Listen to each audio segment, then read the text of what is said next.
హాల్‌లో సోఫాలో కూర్చుని టీవీ చూస్తున్న భానుమతి మనసులో బడబాగ్నులు చెలరేగుతున్నాయి. ఆమె చూపులు టీవీలో వస్తున్న సీరియల్ మీద ఉన్నట్లనిపిస్తున్నా, అంతరంగం మాత్రం అసహనంతో రగిలిపోతోంది.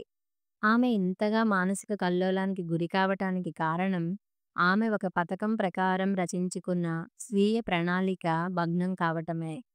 పుట్టింట్లో తన తల్లి, తండ్రి, అన్నదమ్ములు మాత్రమే కాదు, వచ్చిన మరదళ్ళు కూడా తన కనుసన్నలలోనే మసలేవారు. చుట్టాలు, పక్కాలు తన సలహా సంప్రదింపులే తీసుకునేవారు. పెళ్లి అయ్యాక అత్తా, మామలు తనకు వ్యతిరేకంగా ఉన్నా గాని, భర్తను మాత్రం తనకిష్టం వచ్చిన రీతిలోనే మలుచుకోవడంలో సఫలీకృతురాలైనది. తన కన్నపిల్లలు కూడా తన మాట జవదాటేవారు కాదు. అసలు స్వాతి పెళ్లి గురించి తాను ఏం ఊహించుకున్నది, ఇప్పుడు ఏం జరుగుతున్నది అనుకుంటుంటే గతమంతా ఒకసారి కళ్ళ ముందు కదిలింది. భానుమతి భర్త రాజారావు బ్యాంక్ ఉద్యోగి. అత్తమామలకు శారద, రాజారావు ఇద్దరే సంతానం. శారదను మేనల్లుడికి ఇచ్చి చేసిన సూర్యకాంతమ్మ తనకు కొడుక్కి నచ్చిన భానుమతిని ఇచ్చి చేసింది. అదేం పాపమో గాని, ఏ ముహూర్తాన భానుమతి రాజారావు జీవితంలోకి అడుగు పెట్టిందో గాని, ఆనాటి నుండి సూర్యకాంతమ్మకు, భానుమతికి మధ్య పచ్చగడ్డి వేస్తే భగ్గుమనేది. పెళ్ళికి ముందు ఒకరిలో మరొకరికి నచ్చిన లక్షణాలన్నీ పెళ్ళయ్యాక అవలక్షణాలుగా కనిపించసాగాయి. ఇద్దరూ ఎదుటివారి ఆధిక్యతను అంగీకరించని వారే. ఒకరు చేసిన పని మరొకరికి నచ్చేది కాదు. కోడల్ని అదుపులో పెట్టాలని అత్తగారు, అత్తగారి లెక్కేమిటని కోడలు ఉండేవారు. ఇద్దరి మధ్య నలిగిపోయేవారు రాజారావు, ఆనందరావు. వారి జీవితాల్లో సుఖం, సంతోషం అనేవి కనుమరుగయ్యాయి. రాజారావు ట్రాన్స్‌ఫర్ మీద హైదరాబాద్ వెళ్ళిపోవటంతో సూర్యకాంతమ్మ, ఆనందరావు పల్లెటూరులో సొంత ఇంట్లో పెన్షన్‌తో, ఇంటి అద్దెలతో మెయింటైన్ అయ్యేవారు. ఒకచోట ఉన్నప్పుడే అంతంత మాత్రంగా ఉండే సంబంధ బాంధవ్యాలు ఇప్పుడు మరీ పలచబడ్డాయి. తల్లి, తండ్రి వృద్ధాప్యంలో ఒంటరిగా ఉండటం రాజారావు మనసుకు ఎంతో బాధగా ఉన్నా మౌనంగా, అసహాయంగా ఉండిపోయేవారు. సూర్యకాంతమ్మ కూడా అంత పట్టుదలగానే, మనం ఏమన్నా వాళ్ళ మోచేతి నీళ్లు తాగుతున్నామా? ఇంత వాణ్ణి చేసిన విశ్వాసం వాడికి లేకపోయినంత మాత్రాన మనకు వచ్చిన నష్టం ఏమీ లేదు అంది ధీమాగా. రోజులు నెలలుగా, సంవత్సరాలుగా మారుతున్నాయి. రాజారావు కొడుకు రవి ఎంటెక్ చేశాడు. కూతురు స్వాతి బీటెక్ పూర్తి చేసింది. భానుమతి కూతురు పెళ్లి అయ్యాక కొడుక్కి కూడా పెళ్లి చేసి కొడుకు, కోడళ్లను తన గుప్పెట్లో పెట్టుకోవచ్చని ఆశించింది. తానొకటి తలిస్తే దైవం మరొకటి తలిచినట్లు ఆమె ఊహలన్నీ తలక్రిందులయ్యాయి. దురదృష్టవశాత్తు రవి రోడ్డు యాక్సిడెంట్లో అక్కడికక్కడే చనిపోవటంతో రాజారావు దంపతులు జీవచ్ఛవాల్లా తయారయ్యారు. ఇంక మిగిలిన కూతురు స్వాతి మీద పంచ ప్రాణాలు పెట్టుకుని బ్రతకసాగారు. అనుకోకుండా స్వాతికి మంచి సంబంధం కుదిరింది. అబ్బాయి కిరణ్ సీఏ చేశాడు. వాళ్ళు కోటీశ్వరులు. కిరణ్ ఒక పెళ్లిలో స్వాతిని చూసి ఆమెనే పెళ్లి చేసుకోవాలని నిశ్చయించుకోవటం, పెద్దవాళ్లతో సంప్రదించి రాజారావుకు మధ్యవర్తితో కబురు పంపించడం జరిగింది. కొడుకు హఠాత్ మరణం నుండి అప్పుడే కోలుకుంటున్న భానుమతికి ఈ వార్త చెప్పలేనంత సంబరాన్ని కలిగించింది. తన కూతురు తనకంటే అదృష్టవంతురాలన్నమాట, నా బంగారు తల్లి అని కూతురిని చూసుకుని మురిసిపోయింది. అయితే ఆ మురిపెం తాత్కాలికమేనని, కేవలం పైపై మెరుగులకే విలువనిచ్చే ఆమె తెలుసుకోలేకపోయింది. పెళ్లివారి ఐశ్వర్యం గురించి విన్న భానుమతికి నోట మాట రాలేదు. వాళ్లకు హైదరాబాద్ మాదాపూర్‌లో 4 ఫ్లాట్స్, విజయవాడలో 2 మేడలు, బెంగుళూరులో 2 ఫ్లాట్స్ ఉన్నాయట. అంతేకాక వాళ్ళ స్వగ్రామంలో 80 ఎకరాల పంట పొలాలు, కొబ్బరి తోటలు, లెక్కలేనంత బంగారం ఉన్నదని, అయితే ఎవరికీ వీసమెత్తు గర్వము లేదని తెలుసుకున్నది. అన్నీ తీపి కబుర్లే వింటున్న భానుమతికి మధ్యవర్తి చెప్పిన చివరి మాటలు మాత్రం మింగుడు పడని చేదు మాత్రలయ్యాయి. పెళ్లివారి ఆచారాలకు, సంప్రదాయాలకు ఎనలేని గౌరవం ఇస్తారట. కిరణ్ అన్నగార్లు ఇద్దరూ అత్తామామలతో కలిసి, కిరణ్ తల్లిదండ్రులంతా ఉమ్మడి కుటుంబమేనట.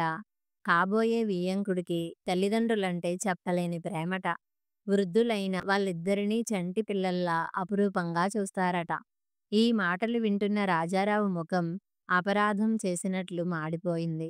భానుమతి ఒక పక్క భర్త ఫీలింగ్స్ గమనిస్తూ, కొంపదీసి ఏనాడో వదిలేసిన అత్తమామల్ని పిలిపించాలా ఏమిటి? అనుకొన్నది అనుమానంతో. భానుమతి భయాన్ని నిజం చేస్తూ, మధ్యవర్తి నవ్వుతూ, ఆమె ముఖంలోని భావాలను చదువుతూ అనుకున్నాడు.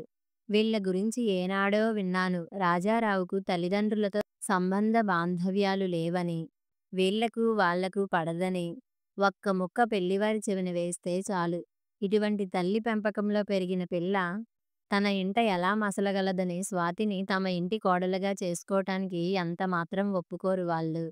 పెద్దవాళ్లకు, ఆచార సాంప్రదాయాలకు అంత విలువనిస్తారు వాళ్ళు.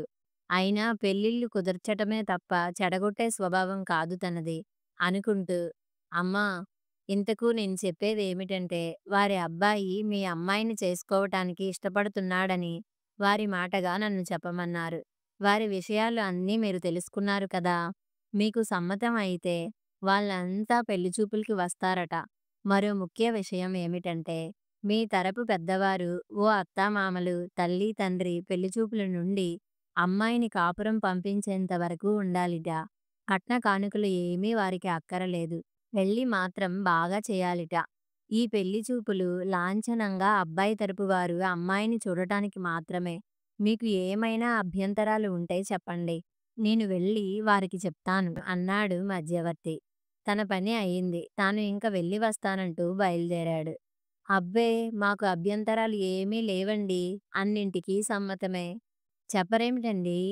మౌనంగా అన్నీ వింటున్న రాజారావును నెమ్మదిగా చేతితో పడుస్తూ అన్నది, ఎక్కడ బంగారం లాంటి సంబంధం చేజారిపోతుందోనని.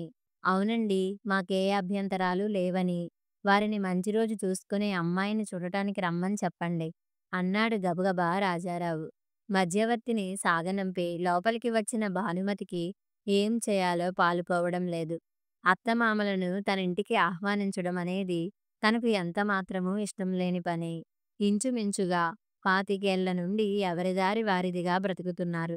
మనవడు పోయిన సందర్భంలో వాళ్ళు వచ్చి ముళ్ళ మీద ఉన్నట్టుగా 2 రోజులు ఉన్నారంతే. స్వాతి పెళ్లికి ఒక కార్డు ముక్క రాసి శుభలేఖ పంపిస్తే 4 అక్షింతలు వేసి వెళ్తారని ఇన్నాళ్ల నుండి తాను అనుకుంటోంది. అయినా ఇదేం పెళ్లివారు బాబు, తమ తరపు వాళ్లతో వీళ్ళకేంటో అంత ఇది. వాళ్ళు కలిసి ఉంటే ఉన్నారు. మధ్యలో మా సంగతులెందుకు? ఏనాడో వదిలేసుకున్న వాళ్లను ఇప్పుడు ఏ మొహం పెట్టుకుని ఆహ్వానిస్తుంది?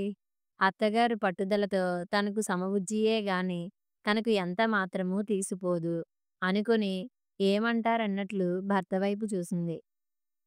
ఆ మాట నన్నెందుకు అడగడం? వాళ్ళు ఎలా వస్తారు?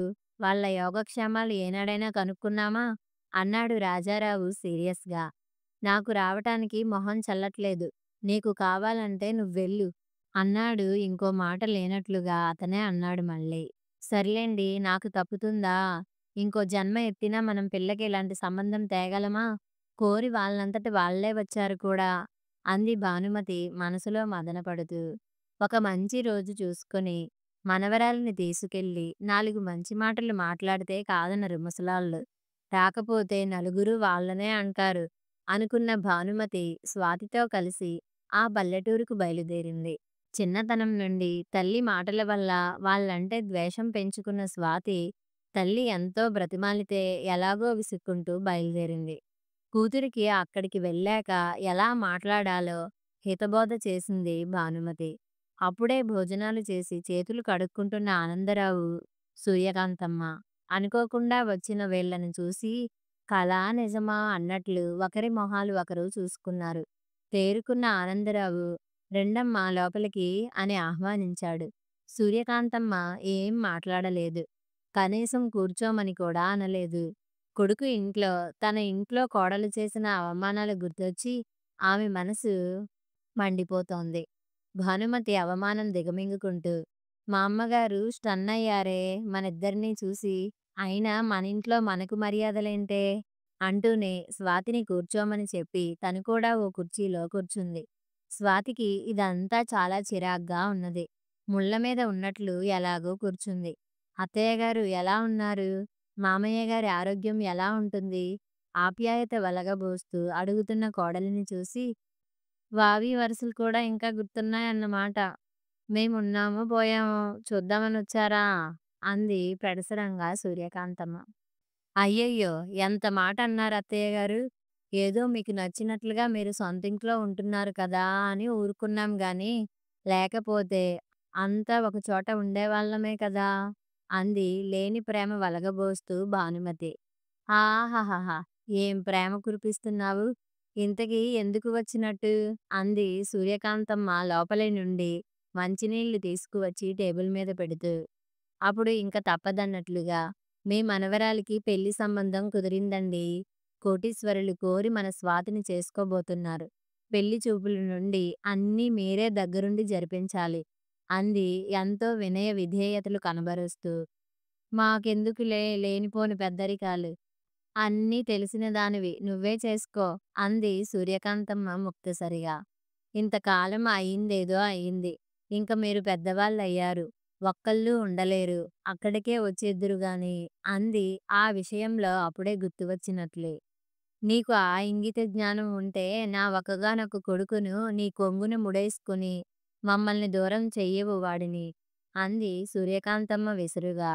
బతిమాలుతుంటే ముసల్ది ఎంత నిలుగుతోందో వచ్చాక చెప్తా నీ పని అని మనసులో తిట్టుకుంటూ పళ్ళు పటపటా కొరుకుతూ ఎటో చూస్తూ మనసును కంట్రోల్ చేసుకుంటూ అన్నది భానుమతి. అలా అనకండి అత్తయ్య గారు. అయినా మాకు పెద్దవాళ్ళు మీరు కాక ఇంకెవరున్నారని. నా తల్లి తండ్రి ఏనాడో పోయారు కదా అంది తప్పదన్నట్లుగా భానుమతి.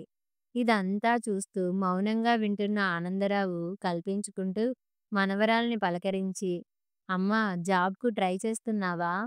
నాన్న ఎలా ఉన్నాడమ్మా? వాడికి మేం గుర్తున్నామా?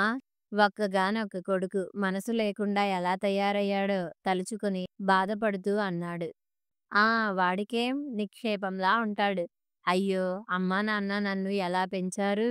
అనే విశ్వాసం లేకుండా అంది సూర్యకాంతమ్మ. స్వాతి కోపంతో తండ్రిని వెనకేసుకొస్తూ ఏదో అనబోతుంటే అసలు విషయం పక్కతోవ పడుతోందని గ్రహించిన భానుమతి పైకి కనిపించేవి నిజాలు కావని మీకు తెలుసు అత్తయ్యగారు, మామయ్యగారు. అవన్నీ అక్కడ మాట్లాడుకుందాం.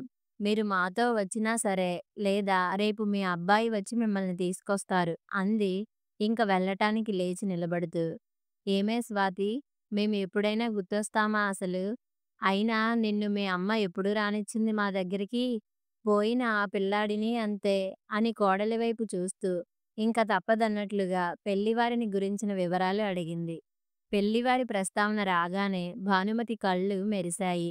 వారి వివరాలు చెప్పింది ఆనందంగా.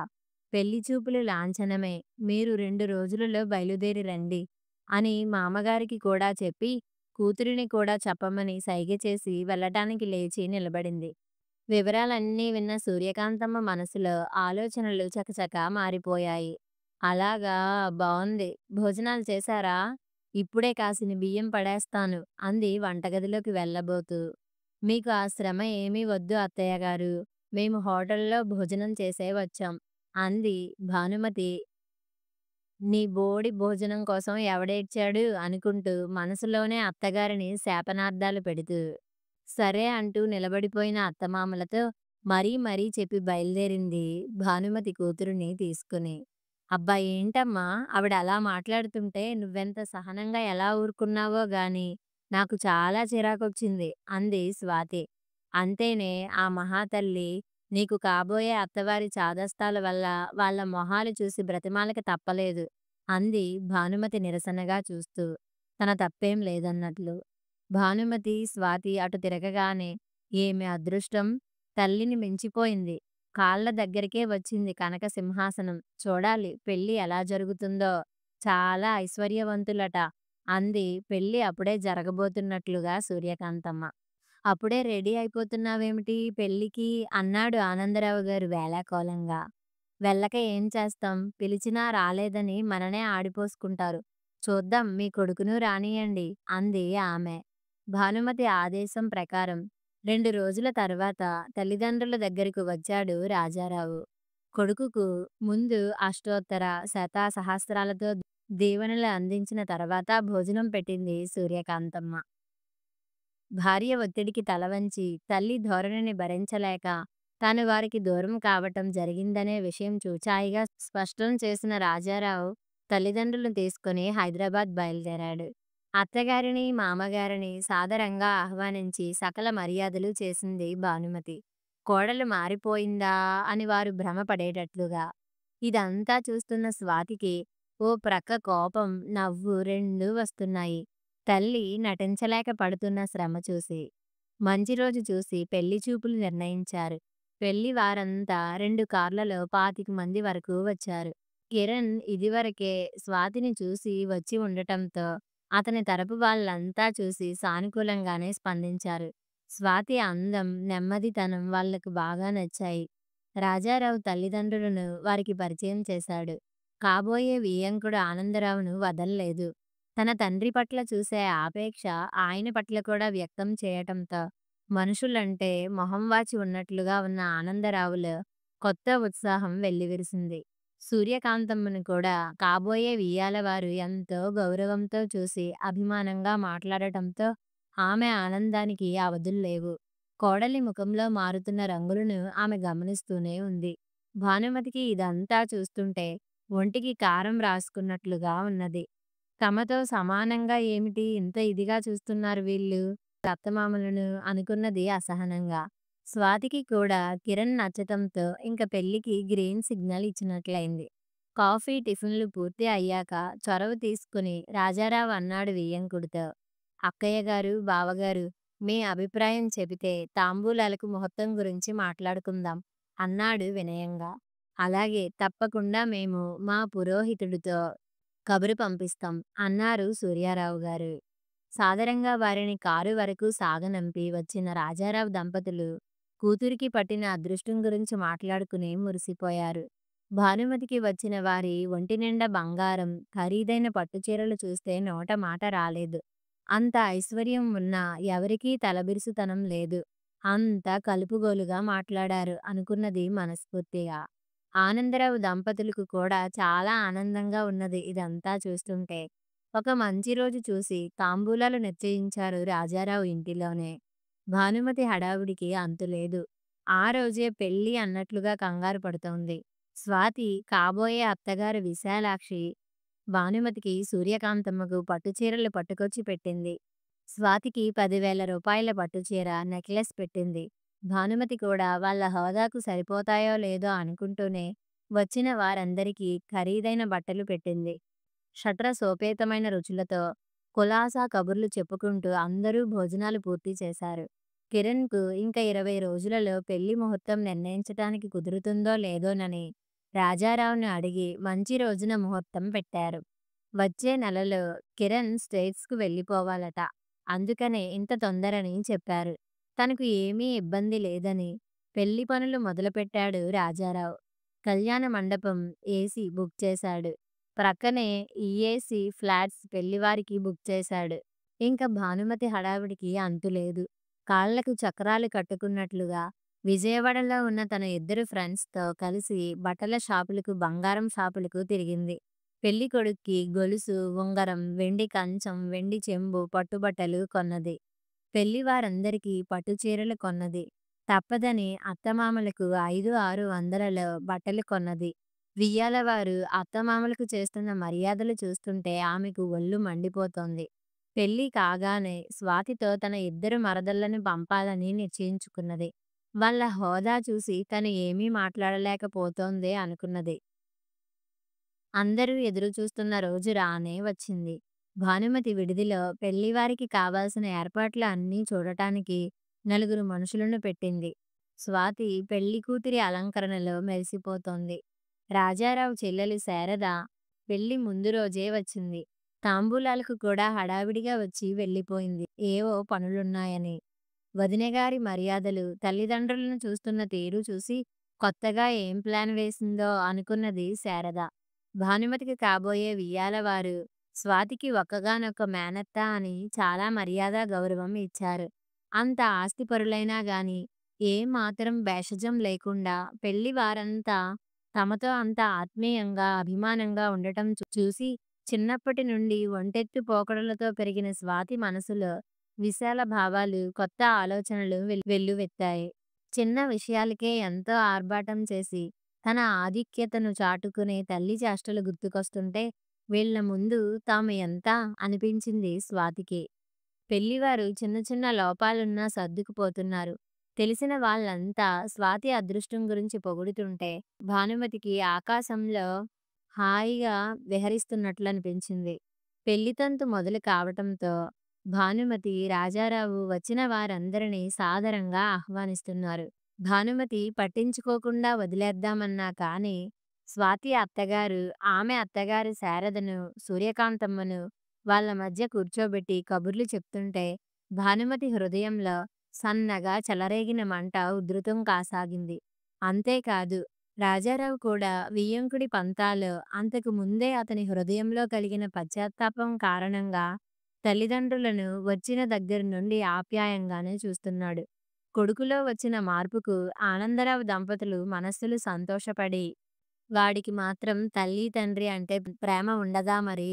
ఆ మహాతల్లి ఇన్నాళ్ళు దగ్గరకు రానివ్వదు కాబట్టి గాని అనుకున్నారు. పెళ్లి వైభవంగా జరిగింది. వేద మంత్రాల సాక్షిగా కిరణ్, స్వాతి ఇద్దరూ ఒకటైనారు. భోజనాలు పూర్తయ్యాక స్వాతిని తీసుకెళ్లేందుకు, స్వాతితో అత్తగారిని, ఆడపడుచును పంపమని అడిగేందుకు భానుమతి దగ్గరికి వచ్చింది విశాలాక్షి. ఇంకా మీ తరపున ఎవరైనా ఉంటే వాళ్ళని పంపించండి వదినగారు అంది ఆమె. వియ్యపురాలి హుందాతనం ముందు, పోతపోసిన బంగారు ముద్దలా ఉన్న అలంకరణ ముందు తాను తీసుకట్టు అనిపిస్తుంది. ప్రతి దానికి ఇంకా వాళ్ళేనా? నా వెనకే తిరుగుతున్న ఆ మరదళ్ళు వీళ్ళకు కనిపించరా? వాళ్ళిద్దరినీ స్వాతి వెంట పంపిద్దామని తాననుకుంటుంది. ఈవిడ ఇలా అడుగుతుందేమిటి? మనసులో ఆగ్రహపడినా గాని ఆమెను చూస్తే రూపకారి అయిన భానుమతి నోరు పెగలదు.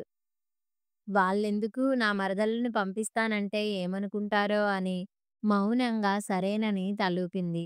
వియ్యపురాలిని పంపిన భానుమతి అలాగే సోఫాలో కూలబడిపోయింది. ఆమె ఉత్సాహమంతా చచ్చిపోయినట్లుంది. ఏమిటి వీళ్ళ ధోరణి? పెద్దవాళ్లకు గౌరవం ఇవ్వాలనే ఆలోచన తప్ప తమ అభిప్రాయాలు ఏమీ అక్కర్లేదా? ఏదో 4 రోజులు ఉంచి పంపించేద్దాం అనుకుంటే అత్తమామ ఇక్కడే తిష్ట వేసేలా ఉన్నారు. దానికి తోడు వాళ్ళను తీసుకువచ్చిన నాటి నుండి రాజారావు అమ్మా నాన్న అంటూ ఇప్పుడు వియ్యంకుడిలాగానే తయారయ్యాడు. తనైతే నటిస్తోంది గాని అతను మనస్ఫూర్తిగానే వాళ్ళ మీద ప్రేమ చూపిస్తున్నట్లు అనిపిస్తుంది. అదే నిజమైతే తన అభిప్రాయాలు ఎవరు పట్టించుకుంటారు? అత్తమామలతో పరుషంగా ప్రవర్తిస్తే అవతల వియ్యాలి వారి దృష్టిలో చులకనవుతాము.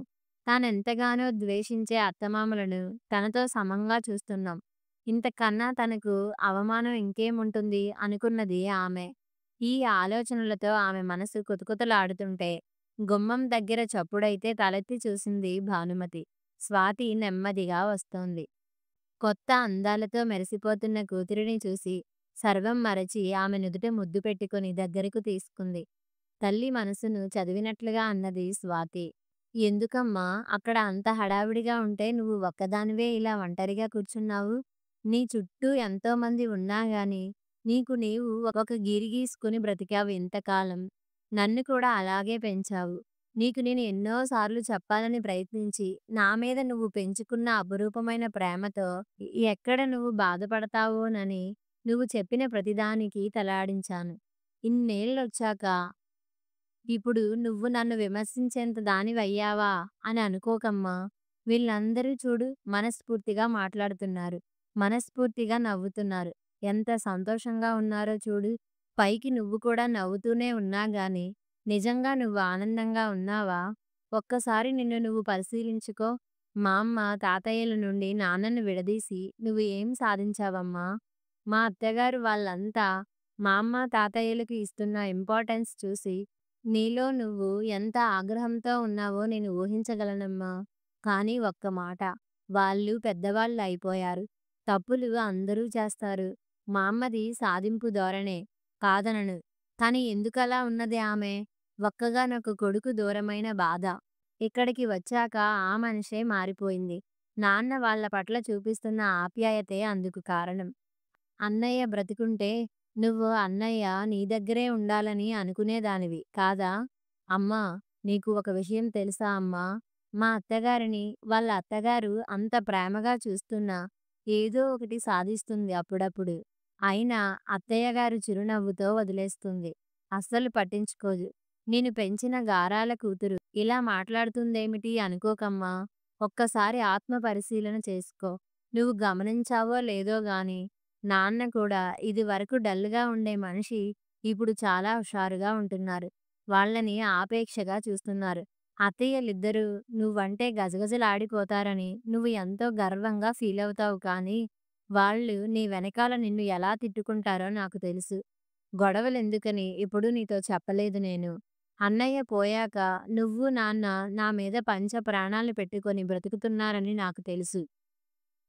ఒంటరిగా విడిగా ఉండటంలో ఆనందం లేదమ్మా.